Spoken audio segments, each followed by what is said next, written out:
prostor, brez katerega bi mesto bilo bistveno manj zabavno.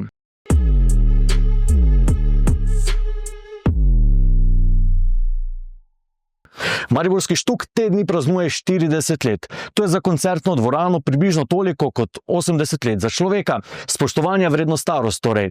Toda ta veteran je še vedno v dobri kondiciji, še naprej živi, čaga in ima pozitiven vpliv na mesto. Štuk že 40 letja ponuja prostor različnim generacijam, predvsem pa mladim.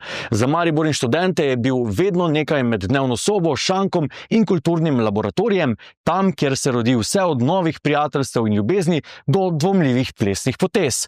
Prostor, ki je kriv za številne trenutke smeha, prijetnih in manj prijetnih čustev, nepozabnih noči in tistih noči, na katere nimamo spomina. Nekoč je bil Štuk središče alternativne glasbe, prizorišče, kjer so organizatorji glasbeno izobraževali publiko. Danes je program bolj pisan kot jopice brucev v 80-ih. En večer rock, drugi hip-hop, tretji stand-up, tu so še narodno-zabavna glasba, Balkan, techno in še kaj. Skratka, Štuk je postal kot Spotify na shuffle, nikoli ne veš, kaj bo, ampak vedno nekaj igra. Da se prilagajajo novim generacijam, pravijo na Štuku, čeprav marsikomu to ni po godu. Toda študentarija ima pač vedno prav, ko gre v osnovi za njihov prostor. In čeprav kdo reče, da je z mešanim programom Štuk izgubil del svoje stare identitete, je resnica, da je danes bolj kot kdarkoli prostor, kjer se meša Maribor. Študenti, lokalci, nostalgiki in tisti, ki so pomotoma zašli s poroke v dvorano, kjer so zaslišali harmoniko.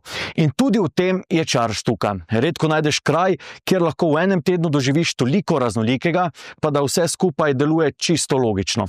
Srečno Štuk, vse najboljše še na naslednjih 40 let improvizacije, žanrske akrobatike in tiste neprecenljive mariborske študentske energije, brez katere bi mesto bilo precej bolj tiho in bistveno manj zabavno.